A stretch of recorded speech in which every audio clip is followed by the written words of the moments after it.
ಶ್ರೀಯುತ ಯಡಿಯೂರಪ್ಪನವರು ರಾಜಕೀಯ ಜೀವನದಲ್ಲಿ ಒಂದು ಅದ್ಭುತ ಸಾಧನೆ ಮಾಡಿದ ಒಬ್ಬ ವ್ಯಕ್ತಿ. ಅವರ ರಾಜಕೀಯ ಜೀವನದ 50 ವರ್ಷಗಳ ಸಮಾರಂಭ ಸದ್ಯದಲ್ಲೇ ನಡೀತಾ ಇದೆ. ಸೂಕ್ತವಾಗಿದೆ. ಕಾರಣ, ಯಡಿಯೂರಪ್ಪನವರು ಯಾವುದೇ ಒಂದು ಪಾರಂಪರಿಕ ರಾಜಕೀಯ ಕುಟುಂಬದಲ್ಲಿ ಹುಟ್ಟಿದವರಲ್ಲ, ಅಥವಾ ಒಬ್ಬ ಶ್ರೀಮಂತ ಮನೆಯಲ್ಲಿ ಜನ್ಮ ತಾಳಿದ ವ್ಯಕ್ತಿಯೂ ಅಲ್ಲ. ಆದರೆ ಜನ್ಮತಃ ಅವರಿಗೆ ಒಂದು ಬಡವರ ಪರವಾಗಿ, ರೈತರ ಪರವಾಗಿ, ಮಹಿಳೆಯರ ಪರವಾಗಿ ಕಳಕಳಿ ಇದ್ದದ್ದನ್ನು ಸಣ್ಣ ವಯಸ್ಸಿನಲ್ಲಿ ಅವರು ವ್ಯಕ್ತಪಡಿಸ್ತಾ ಇದ್ದದ್ದನ್ನು ನಾವು ನೋಡ್ತಾ ಇದ್ವಿ. ಅವರ ರಾಜಕೀಯ ಜೀವನ ಭಾಳ ಕಷ್ಟದ ದಿನಗಳಲ್ಲಿ, ಅಂದರೆ ರಾಜಕೀಯವಾಗಿ ಕಷ್ಟದ ದಿನಗಳು. ಅವತ್ತು ನಮ್ಮ ಪಕ್ಷದಲ್ಲಿ ಯಾರೇ ಒಬ್ಬ MLA ಇರಲಿಲ್ಲ, MLC ಇರಲಿಲ್ಲ, ಯಾರೂ ದೊಡ್ಡ ನಾಯಕರು ನಮ್ಮ ರಾಜ್ಯದಲ್ಲಿ ಇರಲಿಲ್ಲ. ಅಂಥ ದಿನಗಳಲ್ಲಿ ಅವರು ಶಿಕಾರಿಪುರದಂಥ ಒಂದು ಸಣ್ಣ ಊರಿನಲ್ಲಿ ಅಲ್ಲಿ ಅವರು ಪಕ್ಷವನ್ನು ಸಂಘಟನೆ ಮಾಡಿ ಮುನ್ಸಿಪಲ್ ಚುನಾವಣೆಯನ್ನು ಗೆದ್ದು ಅಧ್ಯಕ್ಷರಾಗ್ತಾರೆ. ಇದನ್ನು ಆಗಲೇ ಅವರ ರಾಜಕೀಯ ವಿರೋಧಿಗಳು ಸಹಿಸದೆ ಅವರು ರಸ್ತೆಯಲ್ಲಿ ನಡೆದು ಊರನ್ನ ವೀಕ್ಷಣೆ ಹೋಗ್ತಾ ಇರುವಾಗ ಅವ್ರನ್ನ ಹಿಂದ್ಗಡೆಯಿಂದ ಬಂದು ಒಂದು ಬಲವಾಗಿ ಹೊಡೆತ ತಲೆಯ ಮೇಲೆ ಒಂದು ಏಟನ್ನು ಕೊಟ್ಟು ಅವರು ತಲೆ ಒಡೆದು ರಕ್ತಸ್ರಾವದಿಂದ ಇನ್ನೇನು ಸತ್ಯ ಹೋದ್ರು ಅನ್ನೋ ಸ್ಥಿತಿಯಲ್ಲಿ ಅವರು ಯಡಿಯೂರಪ್ಪನವ್ರು ಬರ್ತಾರೆ, ಬೀಳ್ತಾರೆ. ನಾವೆಲ್ಲ ಓಡಿ ಹೋಗಿ ಅವ್ರನ್ನ ರಕ್ಷಣೆ ಮಾಡಿ ಅವ್ರನ್ನ ಕರ್ಕೊಂಬಂದು ಮೆಗಾನ್ ಹಾಸ್ಪಿಟ್ಲಲ್ಲಿಟ್ಟು ಯಡಿಯೂರಪ್ಪನವ್ರು ಬದುಕ್ತಾರೆ ಅನ್ನೋ ನಂಬಿಕೆ ಭಾಳ ಜನಕ್ಕೆ ಇರಲಿಲ್ಲ ಆಗ. ಅಂಥ ಹೊಡೆತ ತಿಂದ ವ್ಯಕ್ತಿ ತನ್ನ ಗುರಿಯನ್ನು ಬದಲಾವಣೆ ಮಾಡೋದಕ್ಕೆ ಇಷ್ಟಪಡಲಿಲ್ಲ. ತಾವು ಸರಿಯಾದ ತಕ್ಷಣ ಮತ್ತೆ ರಾಜಕೀಯದಲ್ಲಿ ಅವರು ಮುಂದುವರೆದದ್ದನ್ನು ನಾವು ನೋಡಿದ್ವಿ. ಯಾವ ರೀತಿ ಅವರು ಪ್ರಯತ್ನ ಮಾಡಿದ್ದು, ಯಾವ ರೀತಿ ಸಂಘಟನೆ ಮಾಡಿದ್ದು ಅಂದರೆ ಒಂದು ಸಣ್ಣದಲ್ಲ ಅದು, ಆ ಕಾಲಕ್ಕೆ ದೊಡ್ಡ ಘಟನೆ. ಶಿವಮೊಗ್ಗದಲ್ಲಿ ಒಂದು ರೈತರ ಒಂದು ಸಮಾವೇಶ ಮಾಡೋದಕ್ಕೆ ನಾವೆಲ್ಲ ಸೇರಿ ಪ್ರಯತ್ನ ಮಾಡಿದ್ವಿ.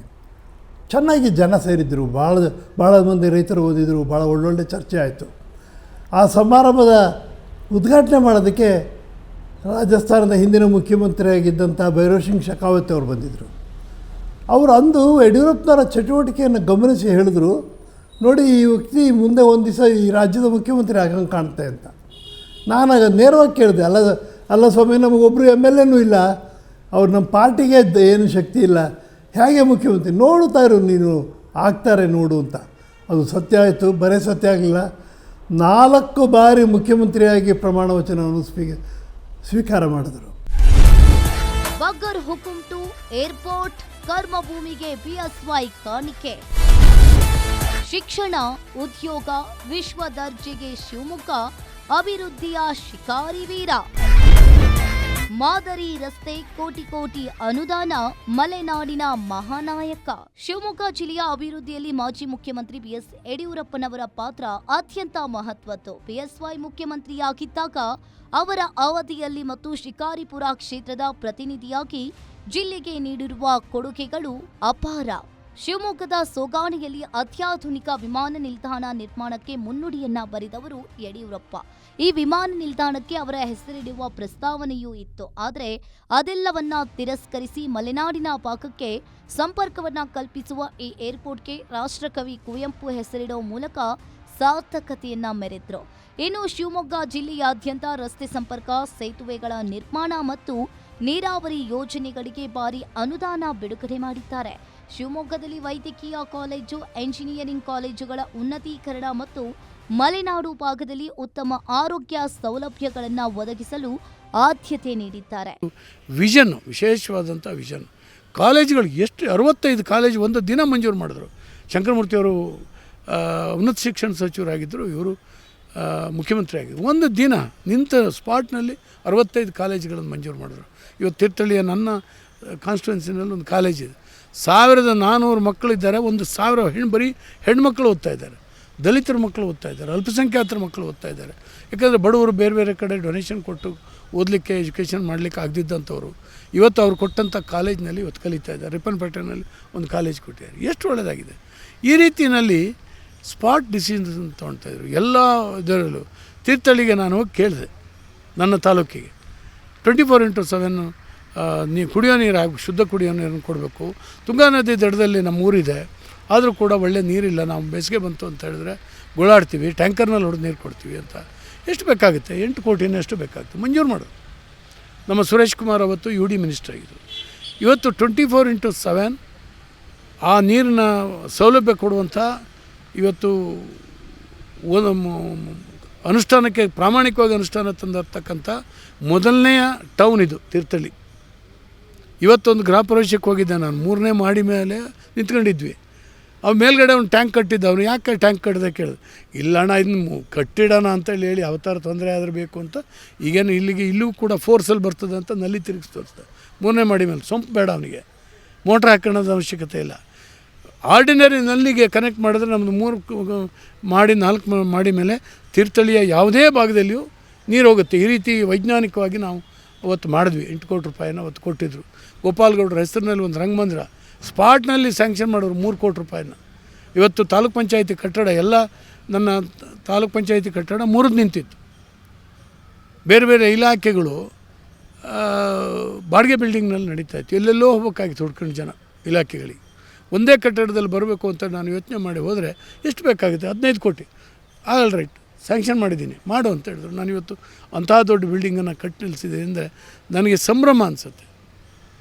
ಈ ರೀತಿಯಲ್ಲಿ ಇವತ್ತು ಬ್ರಿಡ್ಜ್ಗಳಿರ್ಬೋದು, ರಸ್ತೆಗಳಿರ್ಬೋದು. ತೀರ್ಥಹಳ್ಳಿನಲ್ಲಿ ಅತ್ಯಂತ ಸುಂದರವಾದಂಥ ಒಂದು ರಸ್ತೆ ಮಾಡಿದ್ದೀವಿ. ಅದಕ್ಕೆ ಯಡಿಯೂರಪ್ಪನವರೇ ಕಾರಣ, ಅವರೇ ಫಂಡ್ ಕೊಟ್ಟಿದ್ದು. ಕೋಣಂದೂರಿನಲ್ಲಿ 25 ಕೋಟಿ ರೂಪಾಯಿ ನಾನು ಕೇಳಿದೆ. ಕೋಣಂದೂರು ನಿಮ್ಮ ಹೆಸರಿನಲ್ಲಿ ಒಂದು ರಸ್ತೆ ಆಗಬೇಕು ಯಡಿಯೂರಪ್ಪನವ್ರು, ಭಾಳ ಚೆನ್ನಾಗಿದೆ. ಕೊಟ್ಟರೆ ಅಲ್ಲಿ ಇವತ್ತು ಮಾಡಿ ಮುಗಿಸಿದ್ದೀವಿ ಆ ಕೆಲಸನ. ಇಷ್ಟು ಚೆನ್ನಾಗಿದೆ. ಈ ರೀತಿಯಲ್ಲಿ ಸ್ಪಾಟ್ ಡಿಸಿಷನ್ ಇವತ್ತು ಶಿವಮೊಗ್ಗ ಯಾವ ರೀತಿ ಡೆವಲಪ್ ಮಾಡ್ಯಾರ ಹೇಳಿ. ವಿಮಾನ ನಿಲ್ದಾಣ ಯಡಿಯೂರಪ್ಪ ಇಲ್ದಿದ್ರೆ ಆಗ್ತಿತ್ತನ್ರಿ.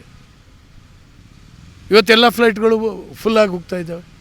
ಒಂದು ಬಸ್ ಸ್ಟ್ಯಾಂಡು ನೋಡುವಂಥದ್ದು, ಬಸ್ ಸ್ಟ್ಯಾಂಡು ಒಂದು ಏರ್ಪೋರ್ಟ್ ನೋಡ್ದಂಗೆ ಆಗುತ್ತೆ. ಒಂದು ಇದನ್ನ KSRTC ಬಸ್ ನಿಲ್ದಾಣ ನೋಡಿದ್ರೆ ಎಷ್ಟು ಒಳ್ಳೆಯ ರಸ್ತೆಗಳನ್ನು ಮಾಡಿದ್ದೀವಿ ಶಿವಮೊಗ್ಗದಲ್ಲಿ. ಎಷ್ಟು ದೊಡ್ಡ ವ್ಯಾಪಾರಿ ಕೇಂದ್ರವಾಗಿ ಹೊರಹೊಮ್ಮಿದೆ. ಆ ಜೈಲನ್ನು ಶಿಫ್ಟ್ ಮಾಡಿದ್ದೇವೆ. ಅಲ್ಲಿ ಬೇರೆ ಬೇರೆ ಆ್ಯಕ್ಟಿವಿಟೀಸ್ ಇವತ್ತು ನಡೀತಾ ಇದೆ, ಚೆನ್ನಾಗಿ ಆಗ್ತಾಯಿದೆ. ಹೀಗೆ ಅಭಿವೃದ್ಧಿ ಅಂದರೆ ಯಡಿಯೂರಪ್ಪ ಅಂದರೆ ಅಭಿವೃದ್ಧಿ. ಅದು ಹೆಂಗೆ ದೇವರು ಏನು ಶಕ್ತಿ ಕೊಟ್ಟಿದ್ನೋ ಗೊತ್ತಿಲ್ಲ. ಈಗ ನೋಡಿ, ಇವತ್ತು ಕಾಂಟ್ರಾಕ್ಟ್ ಮಾಡೋಕ್ಕೆ ಯಾರೂ ಮುಂದೆ ಬರೋದಿಲ್ಲ. ಈ ಸರ್ಕಾರದಲ್ಲಿ ದುಡ್ಡೇ ಇಲ್ಲ. ಅವತ್ತು ಯಡಿಯೂರಪ್ಪನವ್ರಿಗೆ ಹೆಂಗೆ ದುಡ್ಡು ಬಂತು? ಎಲ್ಲಿಂದ ಆದಾಯ ಬಂತು? ಎಷ್ಟು ದುಡ್ಡು ಖರ್ಚು ಮಾಡಿದ್ರು? ಎಷ್ಟು ದೊಡ್ಡ ಡೆವಲಪ್ಮೆಂಟ್ ಆಯಿತು? ಇದನ್ನು ಯೋಚನೆ ಮಾಡ್ಕೊಂಡ್ರೆ ಸ್ವಾತಂತ್ರ್ಯ ಬಂದ ಮೇಲೆ ಕರ್ನಾಟಕ ರಾಜ್ಯ ಯಡಿಯೂರಪ್ಪನವ್ರವರೆಗೆ ಒಂದು ಆಡಳಿತ, ಯಡಿಯೂರಪ್ಪನವ್ರದ್ದೇ ಒಂದು ಆಡಳಿತ. ಆ ತೂಕವೇ ಬೇರೆ. ಆ ರೆಕಾರ್ಡ್ ಅದೊಂದು ಹೊಸ ರೆಕಾರ್ಡ್. ಈ ರೀತಿ ಇವತ್ತು ಶಿವಮೊಗ್ಗದಲ್ಲಿ ಅಗ್ರಿಕಲ್ಚರ್ ಕಾಲೇಜ್ ಇರ್ಬೋದು, ವೆಟರ್ನರಿ ಯೂನಿವರ್ಸಿಟಿ ಇರ್ಬೋದು, ಅಗ್ರಿಕಲ್ಚರ್ ಯೂನಿವರ್ಸಿಟಿ, ಸಮಗ್ರ ಅಗ್ರಿಕಲ್ಚರ್ ಹಾರ್ಟಿಕಲ್ಚರ್ ಸೇರಿದಂತೆ ಅಗ್ರಿಕಲ್ಚರ್ ಯೂನಿವರ್ಸಿಟಿ ಅದು. ತಮ್ಮ ತವರು ಕ್ಷೇತ್ರವಾದ ಶಿಕಾರಿಪುರದಲ್ಲಿ ಮಾದರಿ ರಸ್ತೆಗಳು, ಸುಸಜ್ಜಿತ ಆಸ್ಪತ್ರೆಗಳು ಮತ್ತು ಶೈಕ್ಷಣಿಕ ಸಂಸ್ಥೆಗಳನ್ನು ನಿರ್ಮಿಸಿದ್ದಾರೆ. BSY CM ಆಗಿದ್ದಾಗ 2019ರಿಂದ 2021ರ ಅವಧಿಯಲ್ಲಿ ಜಿಲ್ಲೆಗೆ ವಿವಿಧ ಯೋಜನೆಗಳಿಗಾಗಿ 1279 ಕೋಟಿ ರೂಪಾಯಿಗಳಿಗೂ ಹೆಚ್ಚಿನ ವಿಶೇಷ ಅನುದಾನವನ್ನ ಸಂಪುಟ ಸಭೆಯಲ್ಲಿ ಅನುಮೋದಿಸಿದ್ರು. ಅಷ್ಟೇ ಅಲ್ಲ, ನಗರ ಅಭಿವೃದ್ಧಿ ವಿಚಾರದಲ್ಲಿ ಶಿವಮೊಗ್ಗ ನಗರದಲ್ಲಿ ಉದ್ಯಾನವನಗಳು, ಸುಸಜ್ಜಿತ ರಸ್ತೆಗಳು ಮತ್ತು ಸ್ಮಾರ್ಟ್ ಸಿಟಿ ಯೋಜನೆಯಡಿ ಹಲವು ಕಾಮಗಾರಿಗಳನ್ನು ಕೈಗೆತ್ತಿಕೊಳ್ಳಲಾಗಿತ್ತು. ಶಿವಮೊಗ್ಗ ಜಿಲ್ಲೆಯನ್ನ ಶೈಕ್ಷಣಿಕ ಮತ್ತು ಮೂಲಸೌಕರ್ಯದ ಹಬ್ ಆಗಿ ಪರಿವರ್ತಿಸುವಲ್ಲಿ ಯಡಿಯೂರಪ್ಪ ಕೊಡುಗೆ ಅಪಾರ.